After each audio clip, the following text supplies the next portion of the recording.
Blacksmith of the Apocalypse. By Arcuser. Chapter 1291 For You and Me. I guess I should stay updated, hey. Seth mumbled, finding a stack of papers placed on the table in his quarters' living room. Although he had managed to evade the administrative heads yesterday, it didn't mean the two women would leave him alone with his duties. The papers were simply summaries of their various operations going on at the moment. It informed him of Mike's decision to ask Allison to stay in THRES for the time being, while his teams went to find Adam. Another report was Jane's status update on the world they had found beyond the cave system. Seth felt actually quite intrigued reading this report. A world of swords and magic, with a more or less developed magic society and the technology to create mechs and power armors without the assistance of the system. It sounded like Jane's team was on a fun adventure. Pertaining to the other abyss world they kept contact with, it informed him that Mary and Lena decided to send Love, Reiki, and a team of fear led by Boudica to this world, to negotiate and test the good they had to offer. As the Death Bride used to be called Love the Wise and stopped emanating an aura of death, this seemed like a reasonable choice, although that meant the two were sending away the person meant to be their bodyguard. Unlike his girlfriends, these two were staying in Delta, protected by 5 legends, so there was little that could happen here. Understandably, there was no more news on Lydia's hunt for the sex. At least nothing he didn't know already. Apart from those, everything in Minas Mar seemed peaceful for now. A small slip of paper mentioned that Nico was asking for his presence. Apparently, they had found a moment to sit down with Daolun in the meantime and discuss the plans for her robes with her. The blacksmith was relieved that this happened without him, as he had quite little interest in the sketches and designs Daolun had tried to show him after the tournament. Since the poison user had asked for a fabric armor, Seth was curious what the two needed him for, that Nico would ask for a visit from him.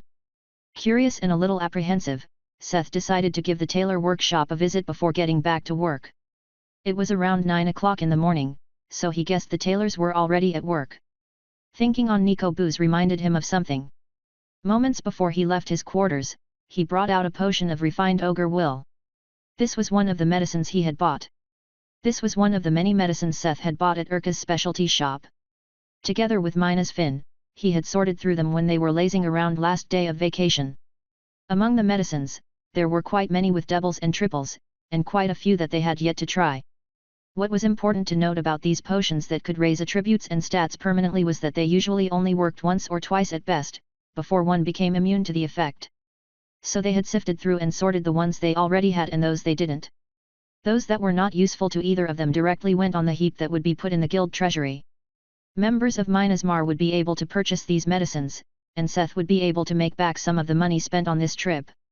The ones sorted out this way made up roughly a third of the whole purchase. The rest were medicines they had not seen or taken before. They stored one of each of these to give them to Allison for research and divided the rest among themselves to consume. Since taking too many potions at once had a negative effect, they decided to take them slowly, consuming one every other day. The last potion Seth took was right after they finished organizing the stuff. That one had raised his dexterity by 4 to 435. Ding! Your mental strength multiplier has risen by 0.25 per 1 point willpower. Right after consuming the potion, he heard the notification. Seth felt the power of the potion coursing through his veins as his mental power rose by a small sliver. It was a shame that multipliers and mental power were hidden stats. Seeing some proper numbers would have made things much easier, but knowing the feeling of raising by 0.25 per point, he could make a rough estimate. His willpower was around 500, which meant his mental power had risen by 125.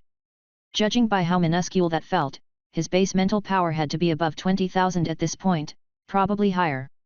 Based on that, his multiplier was probably above 40 per point of willpower. 20k as a base, without any of his item effects, sounded pretty good. Of course, the better metric for how much mental power he had was how much he could use abilities like pyrokinesis, conjuration, or soul capture without feeling a dent in his resource pool. As for the first one, Seth had a hard time ever running out of power to use it. Putting the empty bottle away, Seth let out a satisfied burp. Despite the ugly name, it tasted like green apple, raising his appetite. After grabbing breakfast in the canteen, Seth finally paid his visit to the tailor workshop, porting there with the help of the tower. Nico asked me to come by. Where is he? Seth asked the apprentice, one of the people Nadal had brought with him, once he appeared at the workshop. The blacksmith wondered what the tailor might want from him. He just happened to have some business of his own with the tailors. Master Booz currently locked himself in his room and doesn't answer, the apprentice explained awkwardly. This seemed to be a common occurrence, looking at the way he said that. Not that Seth couldn't understand a craftsman locking their doors to work in peace. Well, that's all right. Is Naddle around? I might have business for him if he feels like he can rise to a challenge, the bard joked a little in his phrasing, but meant what he said. You want to challenge this old man? Naddle asked in his warm, easygoing voice and chuckled a little. Hello, Naddle, it's good to see you, Seth greeted the tailor. Yes, it is. You should come by more often to enjoy the view while it lasts, the old man laughed. Sorry, I was quite busy lately, and there is still no end to it, Seth said apologetically, shrugging his shoulders. Ha! Tell me about it. Come on, let's talk in my personal shop, the tailor understood him and invited him to his room. The blacksmith has recently heard that Naddle, thanks to the support of Nico and Puffles, reached craftsman level 9, which meant he was now quite close to accomplishing his dream and becoming a master.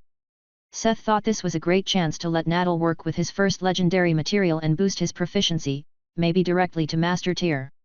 The business he intended to deal with, since he was already here, was Mina's armor.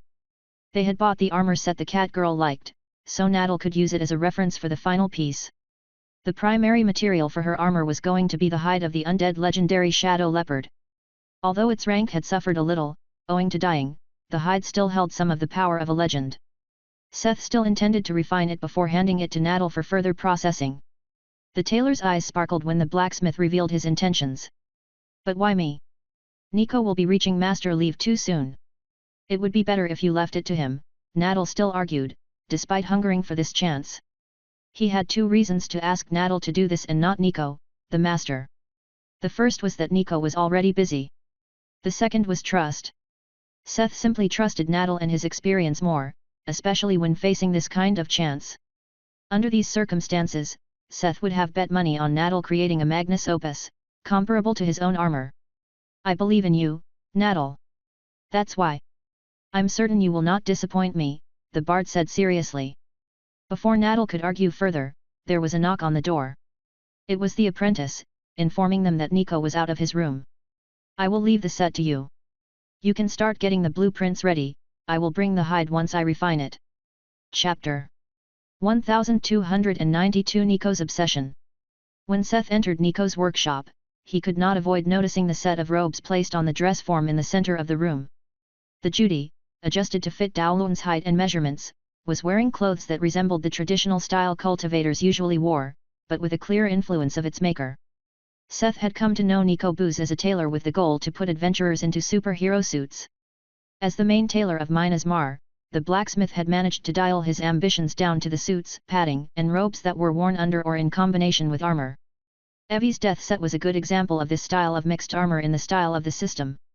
However, left alone with Daolun to come up with the design of her robes, they had obviously managed to influence the poison user.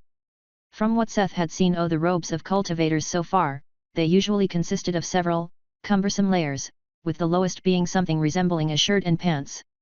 The set of robes on the dummy resembled that at first glance, but his appraisal told him that there were actually only two pieces of clothing, a shirt and a robe. Apart from the structural difference, it looked like what a comic artist from Earth would picture a warrior from the Cloud Continent. The inner shirt was a kind of tunic, or surcoat, falling all the way to the knees. Made from a smooth, black fabric, it featured silver clasps and grey embroidery to give it contrast. At least the embroidery seemed to serve the purpose of hiding the embroidered enchantments on the shirt. The silver clasps were simple mithril. On top of that came the robe. The body part had a pattern of various layers of cloth sewn into it, making it resemble a kind of cloth armor. The sleeves of the robe were very wide and seemed reinforced to hold a kind of oval shade like fins, ending in smooth curves. What made it look like a fantasy outfit was the fact that the overcoat was shorter than the surcoat beneath, making it look like the wearer fought in a knee-length skirt. On top of that, the wide sleeves would make the wearer look extremely top-heavy, like a spinning top. "Please tell me you are at least giving her pants to wear with this," were the first words the blacksmith mumbled as a greeting, nodding at the unfinished outfit on the Judy. Nico had stood up from his work desk, when Seth entered to greet him. Now he stopped in place. Of course, the pants are over here, he said awkwardly, pointing at a folded pair of pants on the corner of his desk. Seth bet that they were skin-tight, but at least they seemed to be made from a thicker, durable fabric and not just leggings. Okay. So, why did you call me? The blacksmith asked the tailor. According to Daolun's wishes, she wanted heaven-grade robes that could withstand her poisons. It seemed like the major part of the fabric used was actually made with a thread Nico had spun from Daolun's own poison energy, making the robe not just immune to poison, and maybe poisonous to touch. Although eyes of the maestro couldn't judge the final rating, with the embroidery and tailor techniques, Seth was pretty sure it was going to be relic rated, meeting the heaven-grade requirement. Following his question, Nico brought out a few papers with sketches on them. Reading out loud as he looked through the papers, he counted down what he wanted one by one. We need about 50 small, triangular blades, set in tracks that can be sewn into the fabric of the sleeves to create retractable serrated rims. A pair of bracers that can be added to the sleeves of the inner tunic. A fine chain shirt to be worn between the layers. Protectors that can be added to the pants, and a special pair of boots as described on this blueprint, he ended, holding up the last paper with a sketch of a pair of boots with gimmicks like retractable blades. The blacksmith stared at him for a long moment with pursed lips, then he took away the stack of papers, too quickly for Nico to react. The tailor was clearly out of his mind, completely entranced by the project. No matter how excited the tailor was, the blacksmith wasn't going to be taken advantage of. Ask the workshops for the tiny blades, that is not worth my time, he started off, placing the sketches of the small triangular baby blades on the desk. Same goes for the protectors and bracers. Epic materials will suffice for either. Any of the craftsmen can take care of that. Don't even try to bother Tord with this, he stated, putting the blueprints for those on the stack with the blades. Those two are clearly not part of the agreement, he said, putting the pages for the mail and boot in a second stack on the desk.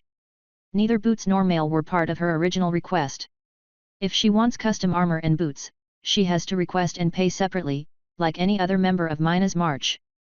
The 10-year contract with Daolun stated heaven-grade robes that would not decay through the use of her skills and powers as down payment for her service.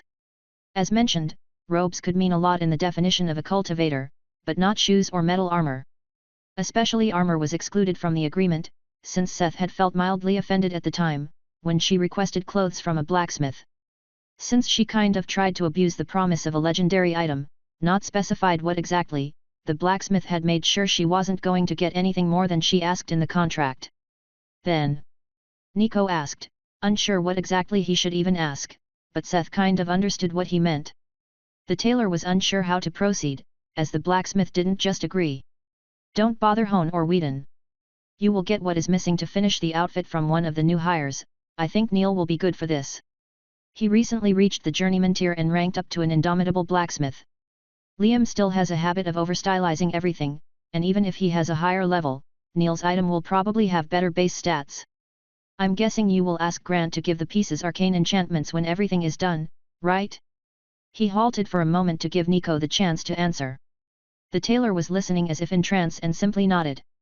Then Neil will definitely be the better choice.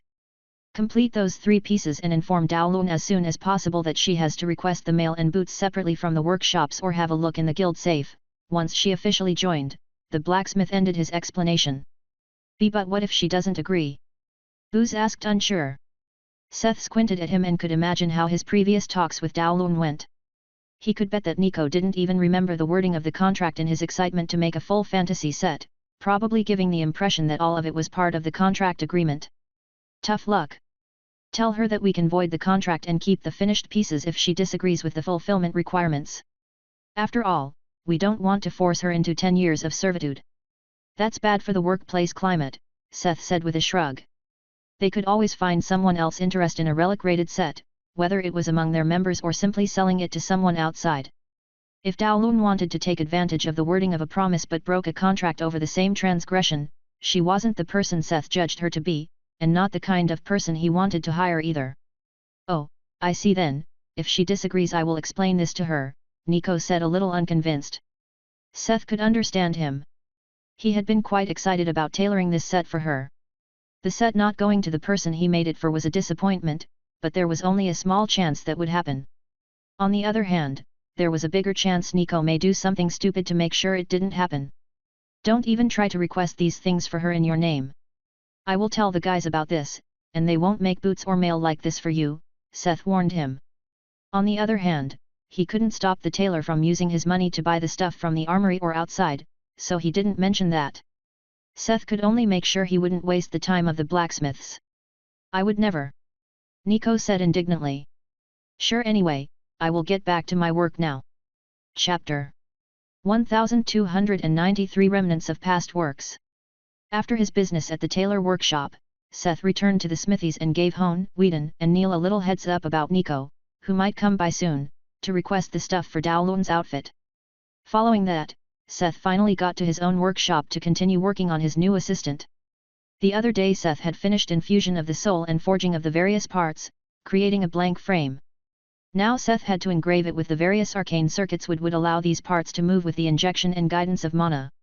Although Faer had human muscles and technically didn't need these to move, these circuits not only granted them superhuman strength, but also made up that metal bones were several times heavier than ordinary human ones. Seated at the enchantment table, Seth began engraving the various circuits using a fresh set of engraving tools he had fashioned from a small portion of the adamantium. He had needed them to improve his work and speed on the horseman. As a tool created to work on durable legendary materials, his engraving tool easily cut through the much softer refined Fey steel. With his work proceeding as if he were carving butter, he made great progress in a matter of hours. The blacksmith's speed only slowed when he reached the complicated structures like the hands, feet, and to an extent the spine. Although Seth didn't like it, he already had quite some experience recreating human physiology from metal, most famously Evie's forearm and Jonah's lower leg. But those were only sculptural work. The two were strong players, Evie even a part-time undead, they didn't need an assistance through circuits. On the other hand, he had done it for the frames of the Faer a few times, before leaving it to the golem forge. However, this was different from that too. The feet were not as important, but the blacksmith intended to allow these hands to move with extremely high dexterity. These had to become the hands of a clocksmith or a surgeon, not wield a weapon. Taking a note by studying Sivri's hands, Seth had to meticulously plan many circuits that could not only replicate the minute movements of hands but also fit onto the bones for the hands without interfering with each other. It needed all kinds of high-grade enchantments that would allow for the natural dexterity and movement of a human hand, and they all needed to work together. He actually downgraded to a set of engraving tools made with epic Olympian silver, because he feared that he might make a mistake with how easily the adamantium cut into the material. Using the eye's vision during the engraving was what allowed him to cover the pieces in almost microscopic engravings without the use of a magnifying tool. Sweat was pouring from his forehead by the time he finally finished the parts for hands and feet, which were almost exact replicas of human bones. The rest of the frame was kept more simple. Putting aside the finished frame, Seth stood up to stretch his cramping muscles. "Are you all right?" Sivri asked, seeing him stand up from the engraving table after almost 4 hours of constant work. She had been slightly worried about him, ever since watching his slog to finish the horsemen in preparation for the war. "Thanks for worrying, Sivri, but I'm okay," Seth said with a calm smile. This was nothing compared to the stress he went through to finish the system quest. This was actually kind of fun, since it was his own ambition driving him to work. It was more fun to work on a project he chose himself. "I'm already finished. I just need to assemble it, and then we can start the concert. Are you ready, Ounce?" Seth asked the demonic lyre leaning against the wall of the workshop. Although Seth had the Devil's Wheel fiddle, he couldn't use that for anything but battle. It was the drawback of its terrifying power. "Whenever you are." "I'm looking forward to how they will look this time," the demon ego of the lyre answered telepathically. Over the past, when they created the Faer, Ounce had taken a great interest in observing how the various different souls reacted to their song. Assembling the frame didn't even take the blacksmith half an hour. Posing it in an upright, standing position, he placed it at the center of the golem formation carved into the floor of the dedicated room of the workshop. Loosening his joints, Seth grabbed the demon lyre and got ready to play. His fingers wandered across the lyre as his voice filled the workshop, singing the old familiar song to awaken the desires of the soul inside the frame and use it as a blueprint for the golem formation. Depending on the ego and how much remained of the original person from when they were alive, the length of this process differed. But something unexpected happened right from the start. Usually, disregarding the time, the frame would started growing muscle, flesh, and sinew, becoming a person that at least resembled who they used to be when alive. However, the moment the first words left his lips, the golem circuit on the ground that would usually glow dimly from the flow of mana lit up bright. Moments later, wind blew through the room, kicking open the door to the workshop. The frame that would usually stay silent until the process finished moved. With an intelligent light glowing in the hollow eye sockets, it looked up at the bard. As the blacksmith's song proceeded, strengthening the go and desires of the soul, the intricate hand bones began twitching, forming arcane hand signs. Seth was shocked but also intrigued by what was happening. Although it was something completely unexpected and he didn't dare to stop the music. Nothing bad was happening, so he completely leaned into it, increasing the fervor of his music as a storm started raging in the workshop outside. "Seth, what is going on?" Sivri exclaimed, her voice slightly disconcerted by the sudden happenings interrupting her work. Even if the bard wanted to answer, he was in the middle of a performance. What did she expect him to say? The storm seemed random at first, like a side effect of the ritual, but it was actually an organized spell, an extension of the golem formation, as Seth quickly found out when he saw what happened next. Streams of wind didn't just blow around, creating chaos, but they were flow in cycles. At first they brought in imperceptible clouds of dust, but the bard noticed when more materials were brought back by the gales and current. Metal dust, tiny leftovers from metalworking and jewelry, small gems and cut stones. As the winds grew stronger, what they brought back was bigger and all of it was sucked into the golem formation. Seth had gotten so used to the expectation of a human soul creating a human body that he forgot. The golem formation didn't differentiate between materials.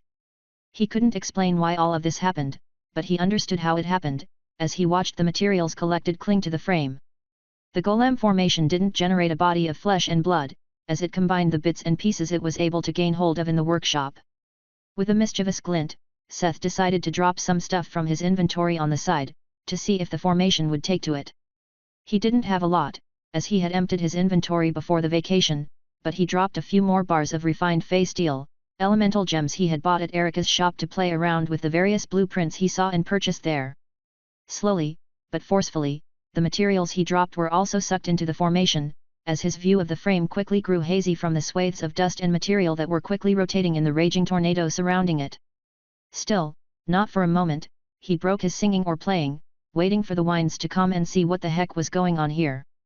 The storms in the workshop soon calmed, as if it had found all it needed, but they kept going, forming a cocoon around the formation that blocked his view.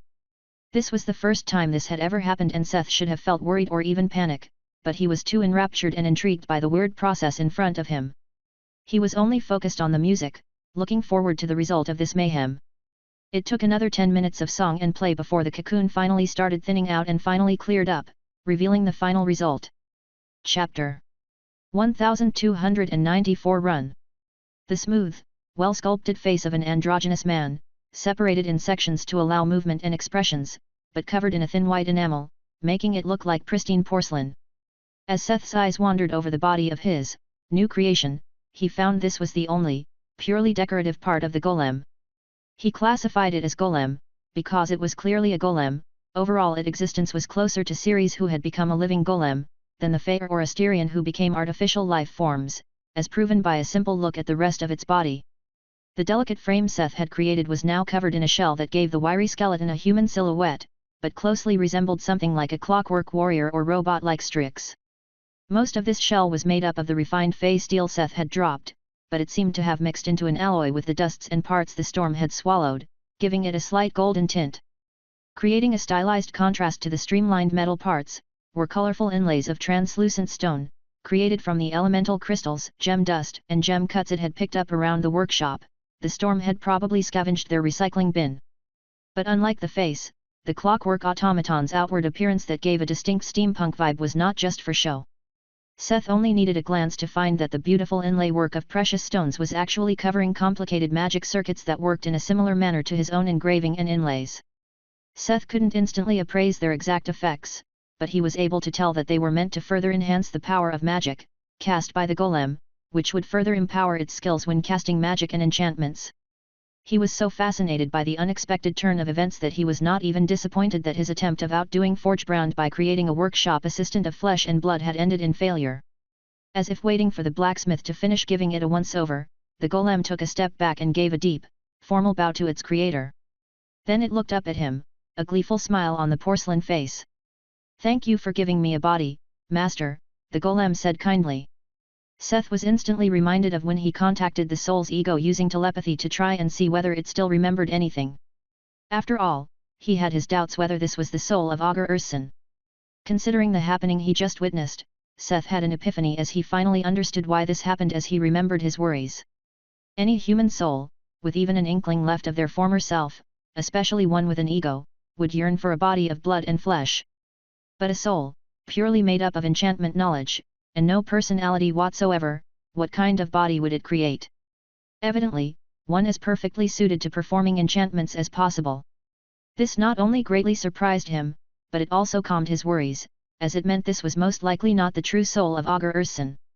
Well, we are not done yet. Are we?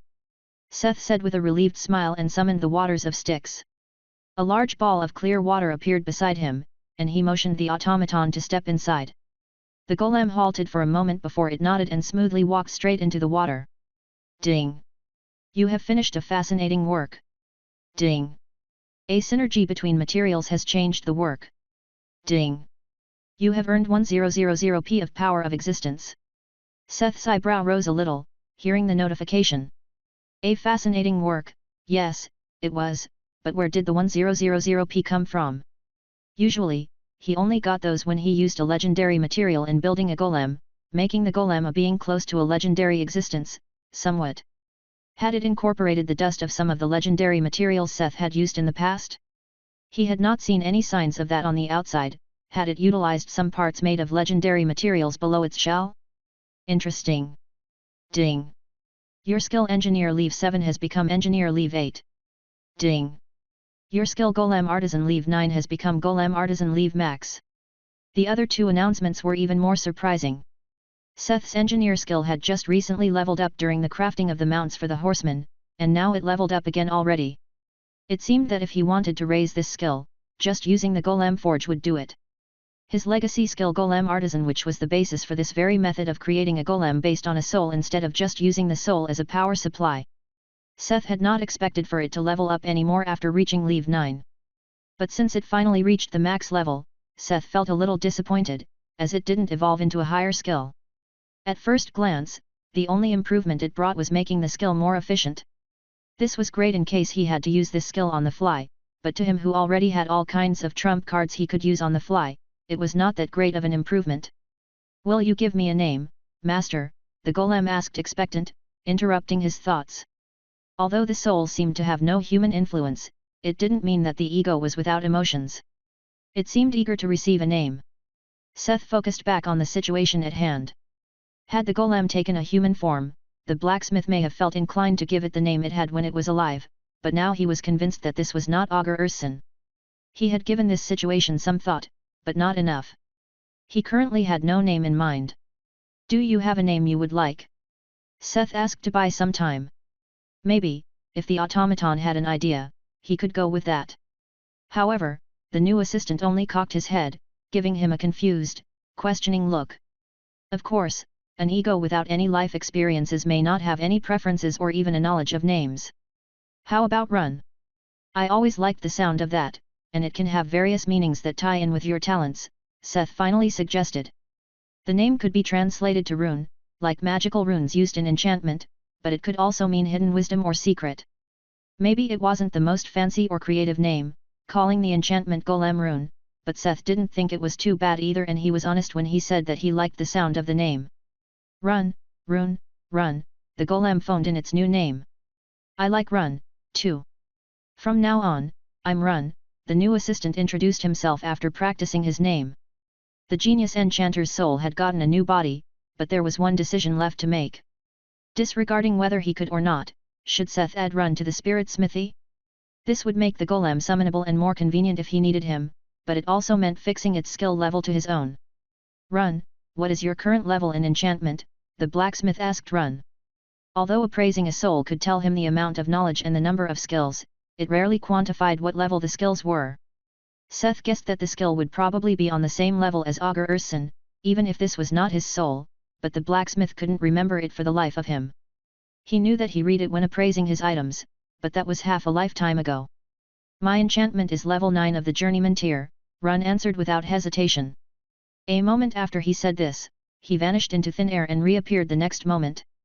Seth had used Eyes of the Maestro the same moment he asked, and his decision was instantaneous when he saw that Run was not even a craftsman. How was he supposed to help him if he was not at least on his skill level? If it didn't work, he would have had to raise the golem on the side and ask Alzalsar for help in the meantime. However, the addition to the spirit smithy worked on his first try, as he still remembered how it felt to add Nelith. Ding! You have added Run to the spirit smithy. As a new assistant, its skill levels will be adjusted to fit yours. A similar notification to when he added Nelith rang in his mind, but this time, the system function worked in his favor. The skill levels were not corrected down, but upward to meet his own. As he watched the changes in Run's status window, Seth found a few other interesting things. Chapter 1295 Run, 2. Name, Run. Genius Enchanter. Dexterous Hands. Glass Cannon.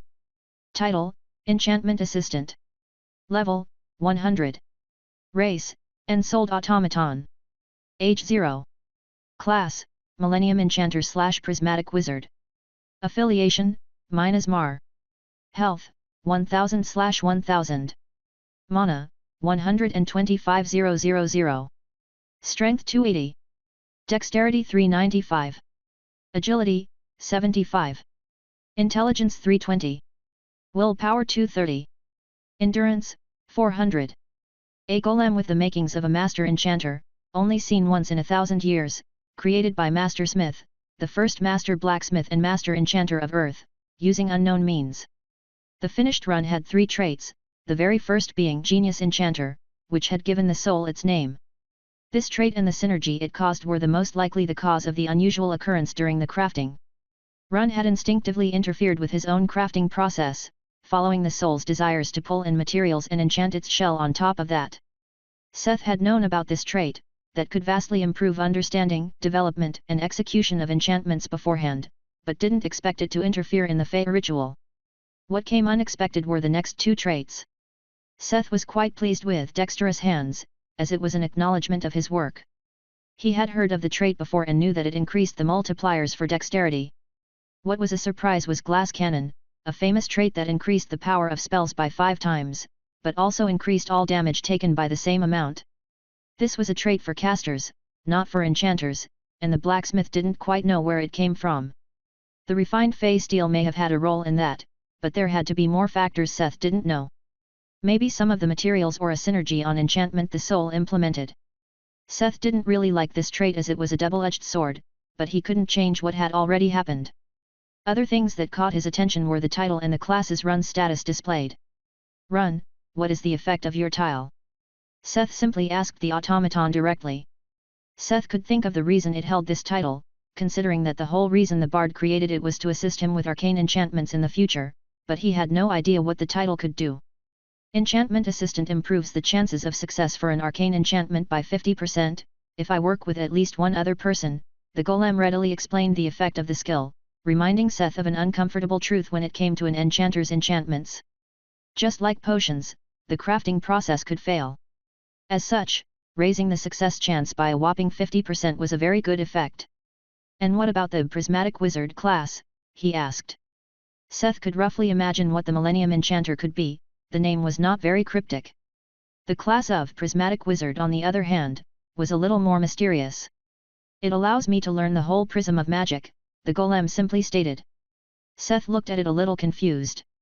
Then wasn't it the same as a basic wizard? Wizards were able to learn every branch of elemental magic, it was just that they didn't get any growth multiplier for any of them, unlike specialized wizards and mages. But there had to be a difference, right? The system usually didn't create redundant classes. As he thought about the wording Run had used, a question came to mind. Wait, if you say the whole prism of magic, does that include stuff like black magic, light magic, healing, and other kinds that don't belong to the elemental schools? The blacksmith asked doubtfully. If this was the correct interpretation, the golem simply nodded. This was a jack-of-all-trades class, allowing an infinite combination of spells. For any normal person, this was a trash class. Humans simply didn't have the lifetime to learn and train this much. But Run was a genius enchanter and a golem with an indefinite lifetime. With the glass cannon trait, Run might become a more frightening caster than an enchanter in the future. However, that was not his purpose.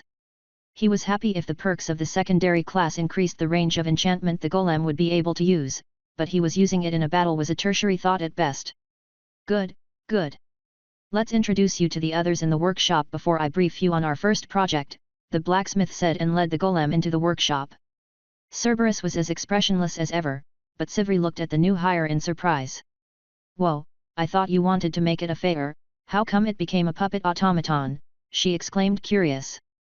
Seth gave the clockwork golem another look and had to admit that it also resembled a mechanical puppet, thanks to the porcelain-like face. The golem in question bowed. Hello, I'm Run, it introduced itself independently. As you heard, this is Run, our new workshop arcane enchanter.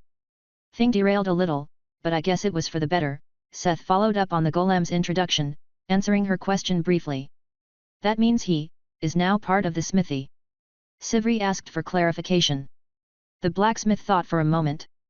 What had Seth pondering wasn't whether Run was part of the spirit smithy, but whether the golem had a gender. Run did have an androgynous but decidedly male face. The golem's body also lacked curves in general, despite being tall and slender. If Sivri was a female dwarf golem, then it was probably correct to say that Run was a male human golem. What was absolutely impossible to say whatever the fuck Cerberus was supposed to be, except male. Yet, he is part of the smithy now. It worked out just fine, Seth confirmed Run's status. After Sivri was Cerberus, but the three-faced golem didn't even stop working when Seth introduced Run, so it was hard to tell whether Cerberus even acknowledged his existence. Following his assistance, Seth brought Run around the workshop, showing him off to Tord, Hone, Whedon, and the other blacksmiths, especially Neil. In the future, once the indomitable craftsman reached at least the craftsman tier, he would create a great synergy with Run. Neil's works were perfect for the magical kind of enchantment as his items brought out the most of the material's traits, without adding anything superficial. This allowed enchantments, especially arcane ones, to work mostly unobstructed. If the enchantment assistant wasn't working for Seth, Neil's items were best for practice and grinding proficiency. After introducing Run to everyone, they returned to Seth's workshop and sat down. Then the blacksmith started briefing Run on their future work and showed him the blueprint Nam had given him. Together, they would decipher the artificer's legendary tier blueprint and find a way to translate it into one usable with system skills. But it is already late today, so let's start tomorrow, early in the morning, Seth ended his explanation. After his explanation the bard said everyone good night and left to get dinner at the canteen, before getting back to his quarters. Today was an eventful day, and Seth was looking forward to tomorrow. He expected that Run was going to need a few days to get used to his adjusted skill level and learn up on master-level enchantments. He was probably going to spend a few days with Grant May instead of the workshop to polish his knowledge. But afterward, Seth would have his personal master-level enchanter. Until then, he could put his mind to some more miscellaneous tasks, like refining the materials looted after their fight with Nadina. His mind still pondering over the work if the next week, he went to bed. Chapter 1296 Great Display of Valor. Perion.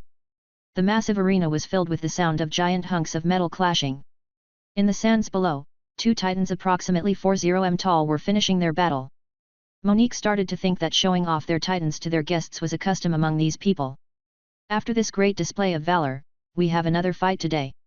Our esteemed guests from Minas Mar agreed to display some of the strength that has conquered the demon cave, the announcer exclaimed. Monique sighed. How had it come to this? It had been 2 days since they arrived at Blackfeather, the capital of Clow Country. Count Clutcher had welcomed them in a similar fashion to the garrison commander. On their first day, they were allowed to rest in the lavish rooms prepared for them. Yesterday, Jane had an audience with the Count. While Monique accompanied the merchant to protect her, the Count had 2 extremely tall knights in full armor behind him. Over the course of their conversation, Monique found out that this was her first instance of seeing the so-called dungeon busters. Clutcher actually used 2 of these titans meant for dungeon subjugation as bodyguards. Size-wise, they were actually closer to Epsilon's power armors, but Monique was unable to estimate their power, as they simply stood still behind the Count. As for the conversation, it was the usual at first. Both sides were exploring what the other could do for them and at what cost. Minas Mar was interested in food produce, so Jane was finding out how much Clutcher was able to sell them and at what price. Obviously, since this was not a system world, these people would not accept the system coins, so Jane was negotiating a trade of goods, using mostly ores that Minasmar mined on Earth or in the cave system. Of course, she only offered what Seth agreed to. I know this may be impertinent, but would you be willing to show us some of the power of Minasmar? Clutcher has asked something along those lines after the initial negotiation finished. Monique didn't quite remember the exact wording. The crux of the matter was that they were still understandably doubtful of Minasmar. After all they knew about them was what they were told. Although the people of the fort reported that they came from the cave, they had not seen them actually fight any monsters. Jane agreed, and Monique got the role because Jonah was too worried about his leg suddenly bursting out in song during the fight. Afterward, they had a pompous dinner prepared for the whole expedition. The food was quite good, and Monique had almost forgotten the burdensome task until now. After her sigh, she swung herself over the balustrade of the VIP seats where they had been watching with the Count and his family. The Chosen of Athena finished the almost 5-0 drop with a superhero landing. The audience cried out in awe at her spectacular entrance. At the center of the arena, one of the massive gates to let in Titans opened, and a Titan slightly smaller than the two who had just fought stepped into the arena. The 10-story tall opponent seemed not just shorter but also sleeker and more polished. Had they upped the difficulty for her? On one side, we have one of our guests, Monique, a lord of Minasmar. Facing her is one of Lord Clutcher's famed showpieces, the Titan Archelon. The announcer introduced them. Monique couldn't help some of the cheers and jeers the commoner audience in the lower stands called out. Who do you think you are? Not even a sword master can face a Titan. Destroy her, Archelon. It was safe to say the audience was not on her side. Was it this much against the common sense of this world to be able to face a giant opponent alone? Yes. Monique realized how twisted her own common sense had become ever since she became a player. Obviously, people would think she is some arrogant bitch or crazy if she nonchalantly challenged a giant mech just like this. Right, even so, people in this world could train aura and magic, on their own, they could almost never reach a stage to challenge the power of technology. Mina couldn't exclude the possibility of a genius emerging. Yet, as fucked as her common sense may have been, it wasn't wrong. After all, Monique was supposed to show off the power of Minasmar, although not too much. Jane had cautioned her to only use as much force as needed. Without further ado, let the match begin, the announcer declared the start of the battle. Archelon stepped forward, a giant sword in hand, about to charge at Monique, when the mech's right shoulder suddenly exploded, interrupting his charge. The smoke quickly settled, revealing the damaged, mangled armor plating. The audience cried out in shock, seeing the great Archelon this damaged after a single attack. Monique was a little surprised that one blow wasn't enough to break the shoulder. This was actually quite good for her. Since Jane told her to hold back, she wasn't using Tatzel's sacrifice, but aura spears. If the aura spears would take 3 or 4 hits before the parts broke, she would have a much easier time concealing her power. Another javelin left her hand, aiming at the left shoulder, but this time Archelon did not underestimate his tiny opponent and brought forward his massive shield. Her energy spear crashed into the shield, creating a deep dent in it. Good shield, let's raise the difficulty. A row of aura spears appeared behind Monique's back like a fan of death, and she started throwing one spear after the other in quick succession. Like Zeus firing lightning from the clouds, the Chosen of Athena brought the thunder, as explosions rocked the arena. In favor of the Titan, it didn't just stand there getting pummeled like a giant target. The operator made various attempts to block and evade, but Archelon was unable to close the gap between it and Monique to get in an attack of its own. The aura spears drilled through the shield and wrecked the Titan's armor. The fight had taken barely 5 minutes, but Archelon looked like a ragged doll. Most of the armor plating was churned or outright ripped off. The only thing still somewhat intact was the torso, where the operator cabin was located. After all, Monique didn't try to kill anyone. She had been aiming at the joint of the mech to disable it, but since Archelon had been moving a lot, the damage was more evenly distributed. The jeers and cheers of the audience had fallen silent as they watched their champion get disassembled in horror. Monique rolled her shoulder, as if to say that this was just a warm-up. Then she looked back up to the VIP seats where Jane and Count Clutcher were sitting. "Shall I end it, or do we stop here?" she asked in a bored tone. She had not been affected by the audience's jeers or being underestimated. This was just a bothersome task to her. Perion was an interesting place, but too far below her power level to disturb her. Lord Clutcher looked over at the demolished Archelon. Its armor plating was ravaged, but the Titan wasn't beyond repair. With a calm sigh, he nodded. Minasmar is truly powerful. I'm sure nobody will dare doubt your subjugation of the demon cave anymore, he said, his voice amplified by magic. It is your victory, Lady Monique. The arena was silent for a breath of time before the audience broke out in cheers. Even though they scowled at her before, now everyone was cheering for the unlikely victor.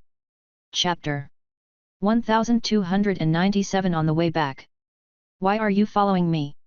Monique asked into the empty hallway.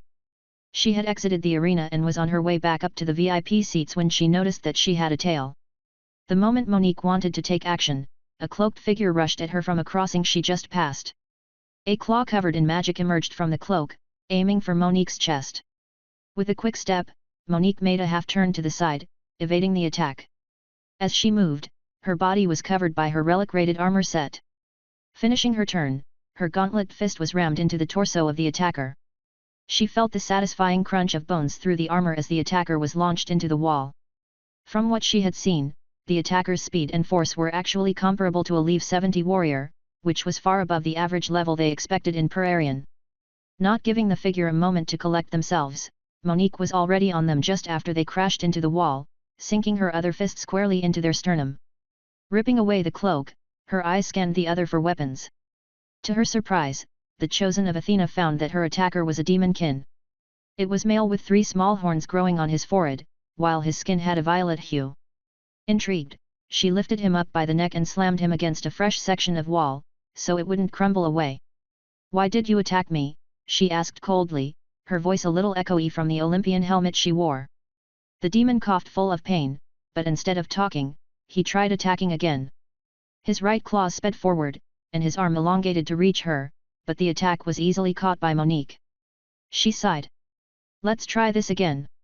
Why did you attack me? She repeated her question after breaking both his shoulders and arms, for safety reasons. The man's horizontal pupils constricted as he focused on her and spoke. Come closer, he whispered, barely audible. Monique loathed dealing with such theatrics, but she did move in a little closer. The moment she did, an fist shot out from the torso of the demon and crushed itself on her cuirass. She barely felt the impact of the attacks, as the demon cried in pain once again. Looks like you are not interested in civilized conversations, but I'm not much of a torturer. After musing over it for a moment, she knocked out the demon properly. She would bring this up with Jane and the Lord. Either the Lord would lend them some torturers, or Azatane would have to do. Dragging the bloody demon by his ripped clothing, she left a crimson stain on her way back to the VIP stands. Shortly after the fight, a cloaked figure accompanied by a few armored guards was suddenly led to the VIP stands. Lord Clutcher rose from his seat, welcoming the visitor with open arm. The man in question lowered the hood of his cloak, revealing a young, slim face with pale skin and light brunette hair. Lady Jane, I wish to introduce you to Emissary Alton, a herald of the Emperor. Lord Clutcher introduced the newcomer, who had completely stripped off the cloak, revealing precious jewelry and expensive garments. On behalf of the Emperor, I wish to unofficially receive you as guests of a foreign nation in our great empire, he greeted her ceremoniously. Next, he pulled 2 scrolls from the leather bag at his side, presenting them to her. This scroll will guarantee your identity as a personal guest of the Emperor, allowing you and your company free travel in our lands. This is His Majesty's invitation for a private meeting and your official reception at the imperial capital. Jane was shocked by the sudden revelation. They had come here to simply knit some connection with the local lord and bump up their food supply. She had not expected to be suddenly invited to the court of a fantasy emperor. As someone who had not traveled to a system world, this came as a bigger shock than to someone like Jonah, who had met kings and nobles during his time on the war world. However, she wasn't distracted for long, and her calculative mind kicked in quickly. Why? Was the deal with the demon cave really big enough to show up on the Emperor's radar? She glanced in the arena, where they were currently busy getting Archelon out of the arena. Was this a test? Had they offered this invitation only after seeing proof of their strength? On that note, where is the victor of the duel? I wished to congratulate her myself, Alton said, looking around. This pretty much answered Jane's question. She had been suspicious of something, but Clutcher and the others were not telling them. Were they looking for a powerful ally, more so than a business partner? Now that you mention it, hasn't it been a little too long? Monique should have returned by now, Jane answered, not necessarily worried about where she could have gone, just confused by her lateness. It was hard to imagine Monique being held up by something. I wouldn't worry too much. Maybe she just took a moment to fix herself up and use the latrine before returning, Clutcher suggested with a polite laugh. It was this moment that they noticed a quiet jingling of metal armor coming to a halt. The lack of the sound they subconsciously ignored drew their attention. A dull thump made everyone turn their heads behind. In the hallway behind the VIP stands stood a warrior in full armor. Blood was dripping from their gauntlets onto the ragged heap they had been dragging behind them, judging by the stain reaching far down the corridor. Who? Most people and the guard exclaimed. The guards were ready to pull their arms, and the dungeon busters present showed signs of life, but they were all cut short by Jane jumping from her seat. Monique, what happened? Who is that? Only now did Monique unequip her helmet, revealing her face as blonde locks fell down on her back. Shaking her head a little to loosen her hair. This little demon attacked on my way back from the fight. She tried to explain what happened, but was interrupted by people exclaiming demon, in shock and disbelief. You defeated not just a titan but even a demon. Smashing, the herald exclaimed, when the guards started poking around at the unconscious bundle Monique had discarded on the carpet. The person in question scooted a little closer to Jane to talk in whispers. They didn't talk with a beating, and I'm no torturer, so I thought I would come by and get Azatane for a moment, or we could leave it to the Lord, although my confidence isn't that high, based on their reaction, she informed the merchant. I'm sorry to eavesdrop, but please rest assured. Our torturers are greatly motivated and highly skilled when it comes to demons. Alton approached the two. Who are you? Monique asked suspiciously, having missed during his introduction. Alton gave her a deep bow. I'm Alton Free, emissary of His Majesty the Emperor. It is a great honor to meet such a powerful and beautiful warrioress, he introduced himself and used the chance to flatter her. Aha! So, would anyone care to explain to me why a demon attacked me in the middle of the day, she asked, seeing the chance to make them spill the tea. The Emperor will. Lord Clutcher started his sentence but Monique raised her hand to make him stop. I caught it. If you want to interrogate it, I want to know what is going on now and not in a month or however long it would take to get to your capital and meet the Emperor, after traveling however much of your continent and facing who knows how many assassination attempts, she said rigorously. It will only need 1 day. We can use the Imperial Gate System, Alton threw in. Imperial Gate System. Chapter 1298 Past the Shroom. Earth, west of Beta. Passing through the mushroom forests, Mike and the others found that it had created a natural barrier between the rest of Beta and the unclaimed mountains. Once they snuck through with relative ease thanks to Ellen's slimes, they had finally entered the lands of the cyber worms. The moment they set foot into the mountains west of Beta, the start of the unclaimed mountains, they encountered beasts infected and controlled by the disturbing machines. Unlike during Mike's travel, these things saw no worth in hiding what they were. Creatures they faced had visible patches of metal skin or fully transformed limbs that resembled a mix of metal ore, flesh, and pus. The mushroom beasts were nothing for a weak stomach, but these creatures were stomach-churning and, to a point, sad to look at. Truly, tragic existences. Strong and dangerous, but also tragic. This was not what Mike had expected to have turned to, but it seemed like their cybernetic nature had left them weak to the fungus, as any flesh was. Mike was no magician or scientist, but the members from Earth, like Ray, Shay, and Ellen, had a theory. When getting infected with the fungal spore, most people died, becoming food to the mushroom kingdom. However, some also turned. They had seen mushroom beasts that had turned from normal ones. Close to the border there were also some with signs of cyberfication. In those cases, the normal flesh and blood was most likely eaten away and replaced by fungus mycelium, which the structure of the cyber worms couldn't deal with. They needed a host of flesh and blood. Knowing why Beta was not overrun yet was interesting, but it didn't help them in their objective. Despite the danger, the governor and his party probably wasn't going to be stopped by the fungal barrier. Not for weeks. How far are we going to keep following their travel route? Tecker finally asked on the second day after they crossed the mushroom belt. We stopped that 5 days ago, Misto answered him in between bites of food. Didn't you listen during the briefing? We followed the route for lack of a better clue, while I tried finding them with magic, the demon reiterated what was said during the briefing for the expedition. So you found him 5 days ago? Tecker asked surprised. Found is a big word, Mike laughed. Misto gave him an unamused look. The scrying mist spell cannot pinpoint their location, but it gives us a direction, as long as we are close enough to the target, the mist demon explained, putting away his empty plate. You would know that if you weren't always with your head in the clouds, thinking of Ruby. Ellen teased Tecker for not listening at the briefing. So, can you give us an estimate of how far away they are? Tecker asked, unbothered by the slime rancher's tease. He didn't feel like there was anything wrong with thinking of Ruby, after all she was the greatest daughter in the world. At this point, we are probably still 2 days away from getting close to Adam's position, the demon gave his professional estimate with a shrug of his shoulders.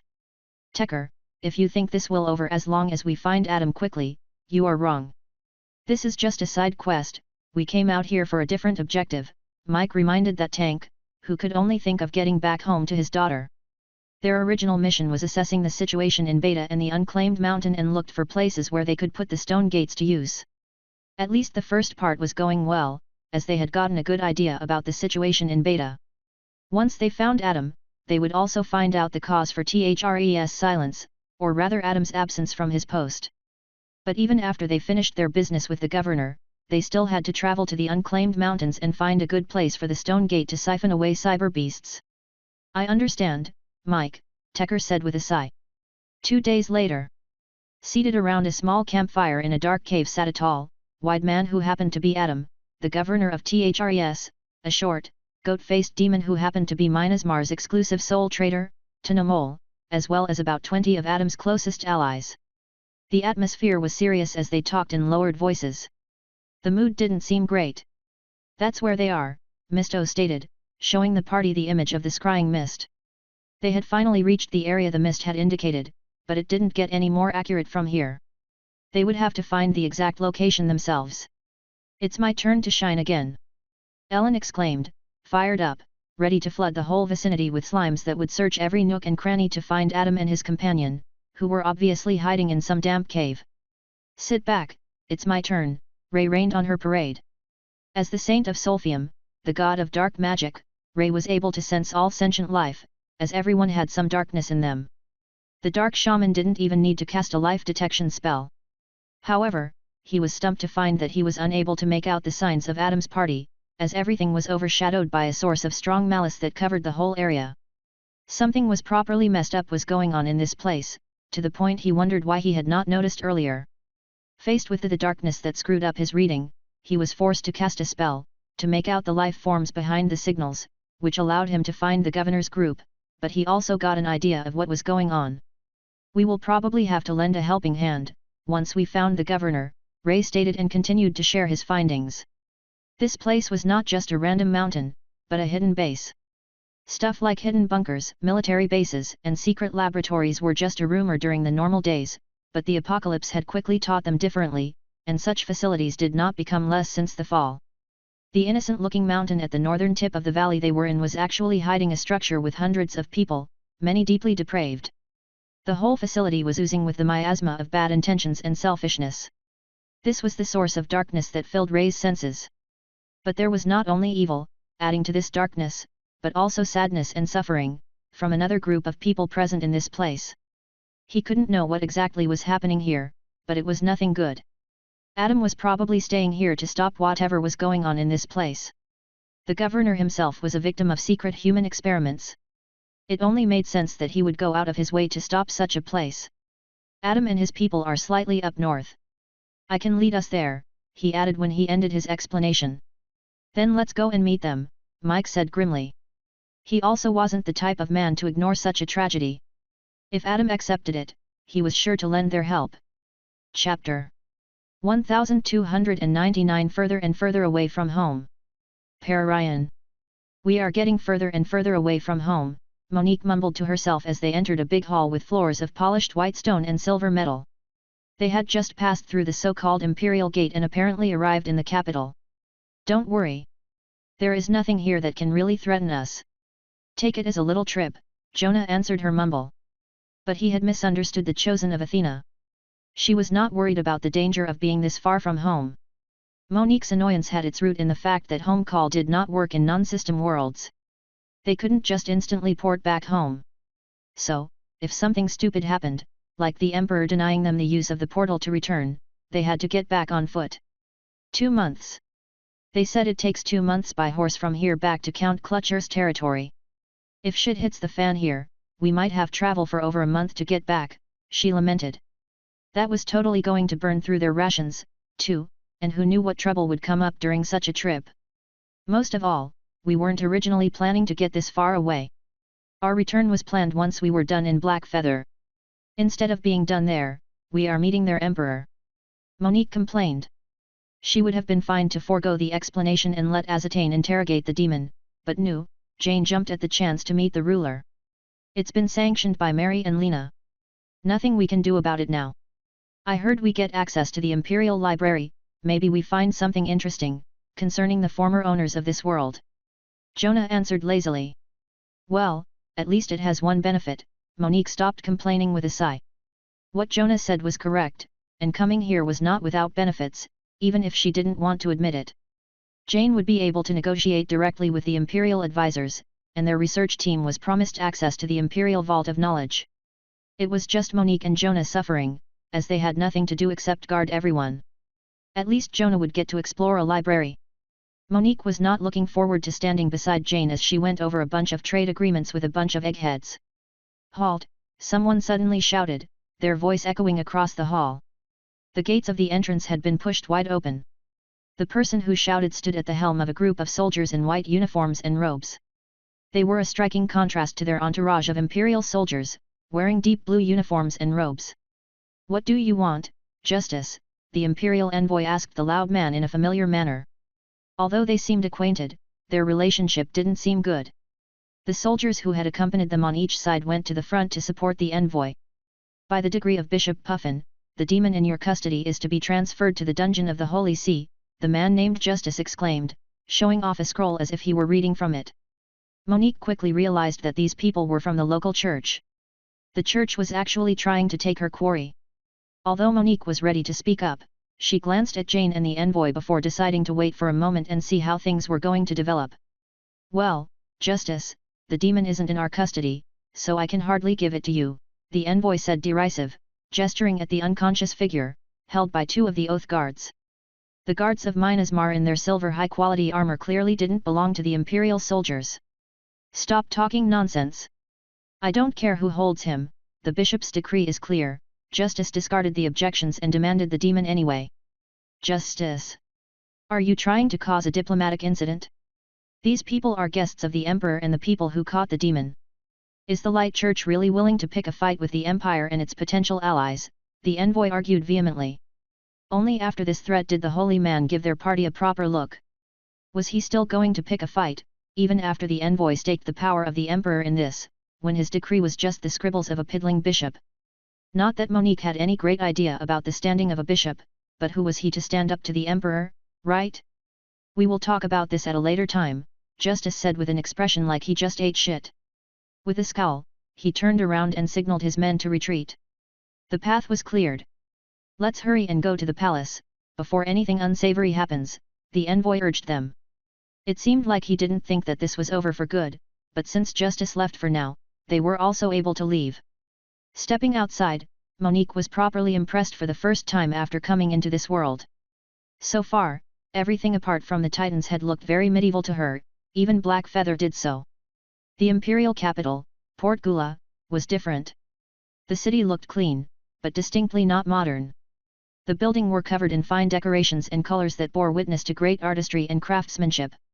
Especially, magical decorations and plays of light seemed common in this place.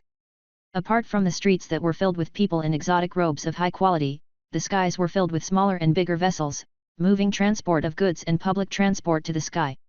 This was what the Chosen of Athena expected from a civilization that managed to develop magic on their own. The sight made being this far away from extraction almost worth it.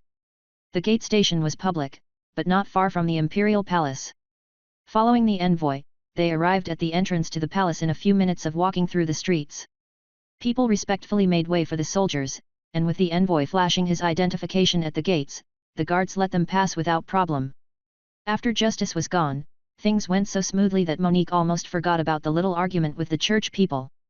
Let's just hope we get our explanation soon, she mumbled. Monique had not forgotten the main reason she was interested in this trip.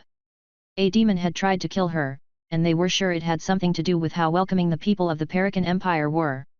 Of course, Monique had her suspicions. It was clear that although the demons of the abyss were no longer on this world, these people had a problem with an organized demon faction. It didn't take much to understand that, but she wanted to see how the Emperor was going to frame it. There was also the church that played an ambiguous role here, and the dungeons. Monique still didn't quite know why there was no adventurer guild.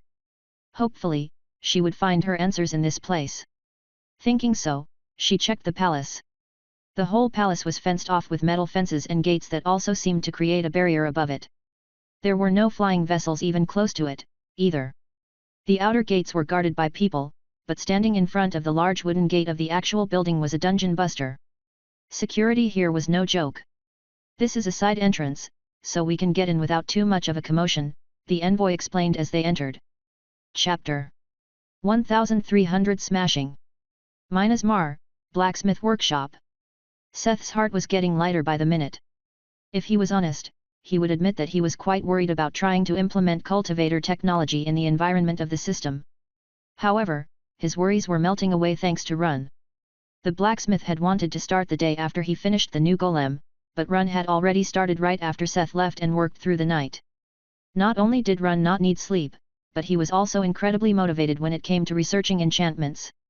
From time to time, he would mumble things like truly fascinating and smashing, as they made progress. Run's genius enchanter trait and classes really showed their powers in the following days as their work advanced in leaps and bounds. It really is a very interesting fusion of forging and enchantment, Run finally judged, when they managed to decipher the secrets of the heaven-grade blueprint Nam's master left for the poisoned cultivator. Of course, that didn't mean they suddenly had the master key to understand all artificer blueprints of the Cloud Continent. Just like the people of the Pathworks, cultivators had many ways to create, but this one in particular, they came to understand. As cultivators used a completely different power system, Seth and Run could only compare it to system terms. A common practice among artificers was something akin to burning an arcane enchantment into the item, during the forging process, a little like forging ballads worked, but using magic or, in their case, formations. This one was even further developed, as it planned for formations to already take effect on the material during the smelting process. With Run's help, Seth was able to replicate these processes. He needed the golem mostly for the enchantments or formation part of the task. Smelting the materials and forging the metal were his daily work.